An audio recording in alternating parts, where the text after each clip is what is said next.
পাওয়ার সমস্যা আর খাওয়া দাওয়া কষ্ট।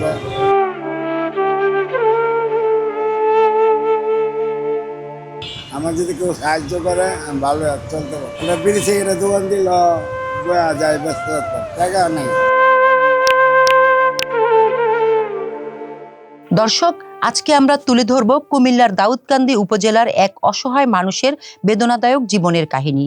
দীর্ঘ 1 বছর ধরে ভয়াবহ পায়ের ক্ষত নিয়ে মানবেতর জীবনযাপন করছেন এক ব্যক্তি। পাওয়ার সমস্যা আর খাওয়া দাওয়া কষ্ট, থাকা কষ্ট, গোসলের কষ্ট।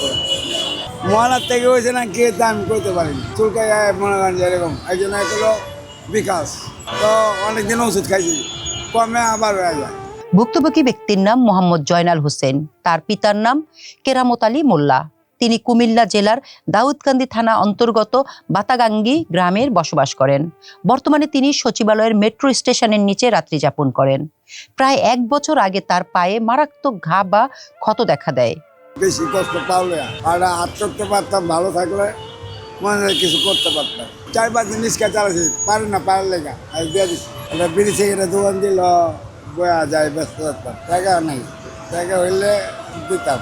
সময় মতো সঠিক চিকিৎসা না পাওয়ায় ধীরে ধীরে ক্ষতটি বড় আকার ধারণ করে। বর্তমানে তিনি তীব্র যন্ত্রণা নিয়ে দিন কাটাচ্ছেন এবং চলাফেরা প্রায় অসম্ভব হয়ে পড়েছে।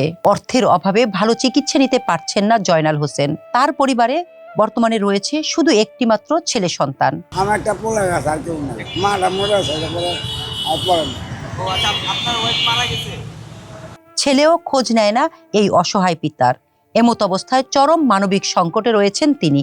তার সাথে কথা বলে জানা যায়, চিকিৎসার জন্য ডাক্তাররা অনেক টাকার কথা বলছে। তিনি কাজ করতে না পারায় অর্থ অভাবে চিকিৎসা নিতে পারছেন না। এখন ডাক্তারের ওষুধ লেখা দিছে, খাইছি, 2 দিন খাইছি, 3 দিনের মধ্যে আর পয়সা নেই, ওষুধ শেষ।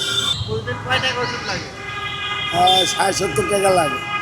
চিকিৎসার জন্য সরকারের সহযোগিতা ও সমাজের বিত্তবানদের পাশে দাঁড়ানোর আহ্বান জানিয়েছেন এই অসহায় ব্যক্তিটি।